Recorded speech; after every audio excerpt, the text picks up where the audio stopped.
इत्तेहाद मुस्लिमीन के तीसरे सदर नवाब बहादुर यारदन अलैहिर्रहमा और मजलिस इत्तेहाद मुस्लिमीन के क़ियाम के 84 साल मुकम्मल हुए हैं और इस 84 साल में 90वें सदर नकीब मिल्लत असदुद्दीन ओवैसी साहब हैं।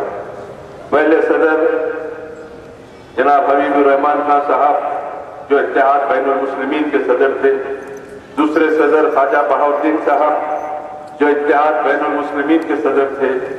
तीसरे सदर नवाब मोहम्मद बहादुर खान बहादुर यारदन अलैहिर्रहमा जिन्होंने इत्तेहाद बैनुल मुस्लिमीन का नाम तब्दील करके ममलिकत मजलिस इत्तेहाद मुस्लिमीन नाम रखा। और कायदे मिल्लत के बाद मौलाना अबुल हसन सैयद अली और उसके बाद मौलाना मजहर अली कामिल और उनके बाद सिद्दीक़ दक्कन कासिम रज़वी साहब सदर थे। छठे सदर कासिम रज़वी साहब थे।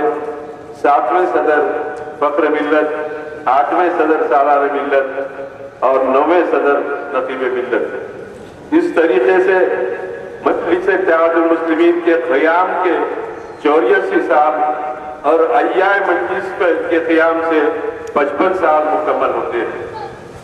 आज़ादी के बाद पुलिस एक्शन के बाद हज़रत फ़ख्र मिल्लत अलैहिर्रहमा ने जिन नामसावी हालात में मजलिस इत्तेहादुल मुस्लिमीन के अहिया का ऐलान फरमाया, तो उससे पहले सिद्दीक़ दक्कन कासिम रज़वी साहब को पूना की जेल में नजरबंद करके रखा गया था। कासिम रज़वी साहब से पहले ममलिकत मजलिस इत्तेहादुल मुस्लिमीन थी। सल्तनत आसिफिया का दौर था। ना किसी सदर को गिरफ्तार किया गया, ना किसी सदर के ऊपर कोई मुकदमा आयद किया गया। पहली मर्तबा सिद्दीक़ दक्कन साहब कासिम रज़वी साहब को गिरफ्तार किया गया, मुकदमा चलाया गया। 11 साल तक पूना की जेल में रहे और उसकी रिहाई के बाद मजलिस की सदारत और क़ियादत की अमानत फ़ख्र मिल्लत को सौंप कर वह पाकिस्तान तशरीफ ले गए। जैसे ही फ़ख्र मिल्लत ने अहिया का ऐलान किया तो 11 महीने फ़ख्र मिल्लत को गिरफ्तार करके चंचलवाड़ा जेल में नजरबंद किया गया। कांग्रेस की हुकूमत थी, ये समझ रही थी कि जेल की सोबतों से बर्दाश्त नहीं होकर वो मजलिस इत्तेहादुल मुस्लिमीन के कामों को रोक देंगे, डर के और घबरा के मजलिस इत्तेहादुल मुस्लिमीन को खत्म कर देंगे। लेकिन फ़ख्र मिल्लत के ऊपर यकीनन मिल्लत को फख्र है कि ऐसे हालात में, ऐसे पुराशुभ हालात में फ़ख्र मिल्लत तन्हा व तकदीर थे। ना उनके साथ कोई दौलतमंद था, ना कोई मिनिस्टर, ना एमएलए, ना काउंसलर, तन्हा व तकदीर थे। अगर उनके साथ कुछ था तो वो अल्लाह की नुसरत थी जो हर कदम पर उनको कामयाबी से सरफराज कर रही थी। तन्हा व तकदीर थे, जेल में थे। उसके बाद सालार मिल्लत कारगुजार सदर बनकर मजलिस के कारवां को आगे बढ़ाए। 11 महीने के बाद फ़ख्र मिल्लत रिहा हुए और इस तरीके से कांग्रेसी हुकूमत उस वक्त ये समझ रही थी कि इनको जेल से डरा कर इनको रखा जाए ताकि इनके अंदर एक कमजोरी, एक हैबत, एक खौफ, एक डर पैदा हो जाए। लेकिन अल्लाह का शुक्र है, ये अवैसी खानदान जो अल्लाह से डरने वाला खानदान है, ये हुकूमतों से और पुलिस से डरने वाला खानदान नहीं है। जिन लोगों में एक ऐसी बेचैनी थी, ऐसी तशवीश थी कि ऐन 11 रबीउल अव्वल के सामने असदुद्दीन ओवैसी साहब संगारेड्डी की जेल में नजरबंद है। लेकिन मुझे पूरा कभी भरोसा था, बल्कि मैंने अपने लोगों को, अपने साथियों से कह रहा था कि सरकार के जश्न में सरकार खुद नकीब मिल्लत को बुलाएंगे और दारुल में जलसे को मुखातिब करेंगे। और अल्लाह ने हमारी दुआओं की लाज रखी। ये सब बड़ी तासीर रखी थी आवाज में और लोगों के दिलों के अंदर आपके तकारीर ऐसे जहन नशीन कर हो जाते, लोग मुतासर होके जाते थे, नारे लगाए जाते थे, मजमा बेकाबू होता था, वश में लोग आते थे। ये कैफियत कायदे मिल्लत की तकारीर में जारी रहती। हमने देखा कि जब दारुसलाम मिला था तो ग्रामफोन रिकॉर्ड मिलते थे। खान कंपनी उस जमाने में बहुत मशहूर थी, जो कायदे मिल्लत की हर तकरीर को रिकॉर्ड करके महफूज करती थी। वो ग्रामफोन रिकॉर्ड हमारे पास इतने थे।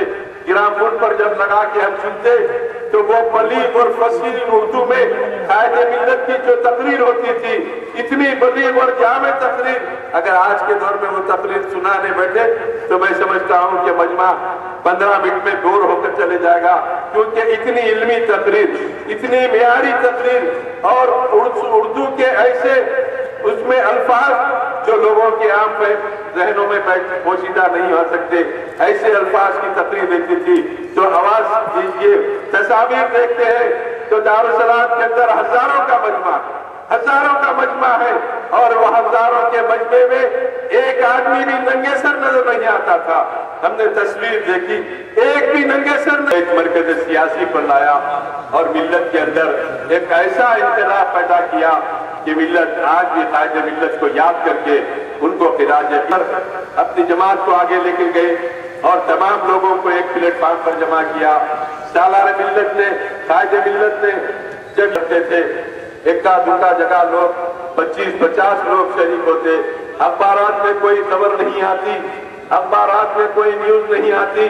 فخر ملت کا جلسہ ہوتا تو آج جلسہ میں مراد نگر میں جلسہ ہوا تو فخر ملت تقریر کرتے، اور اتنے قانون کے پابند تھے کہ ٹائم ہوتے ہی لاؤڈ اسپیکر بند کر کے ٹہلتے ہوئے تقریر کرتے، لوگوں کو قریب بلاتے، اور پھر تقریر کے اختتام پر فخر ملت یہ کہتے کہ کل کا جلسہ فلاں۔ کبھی بھی پریشانی مسلمانوں پہ آتی ہے تو آپ تو اپنے گھروں میں بیٹھ جاتے ہیں، آپ نظر نہیں آتے فیلڈ پر۔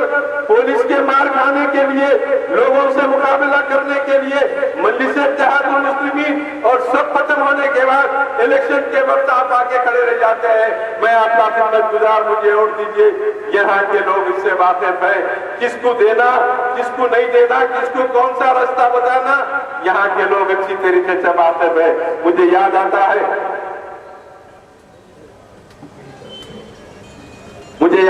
ہے کہ سالار ملت کے زمانے میں ایک منسٹر صاحب دورہ کرتے چار مینار میں آئے تھے، ہر موڑ پر آپ کے لیے ترجمانی کرتے آئی ہے، اور یہ حالات سے مقابلہ کرنے کی سکت اور صلاحیت اگر کسی میں ہے تو وہ اللہ کا کرم ہے، مجلس اتحاد المسلمین میں ہے۔ مہاراشٹر میں مجلس کی مقبولیت کی وجہ کیا ہے؟ وہاں کے لوگوں نے دیکھا کہ اگر شیو سینا کا مقابلہ کرنے والی ہندوستان کی سرزمین پر کوئی جماعت ہے تو مہاراشٹر کے لوگوں میں آپ سے یہی عرض کروں گا، نگران جلسہ محترم رفیع ملت الحاج صاحب اسدالدین اویسی وہ شہید یقین کی طرف تشریف لا رہے ہیں اور آپ کو مخاطب کریں گے، تو میں آپ سے عرض کر رہا مقابلہ کرنا ہے چاہے کسی قسم کے حالات ہو۔ ہم چاہتے ہیں ہم اتحاد کی طاقت ہمارے پاس ہے، اور اتحاد کے ذریعے ہی ہم اپنے مسائل کو حل کروائیں گے۔ آؤ ہو جاؤ، اس میں یہ صلاح عام ہے، اتحاد المسلمین شیراز ہے۔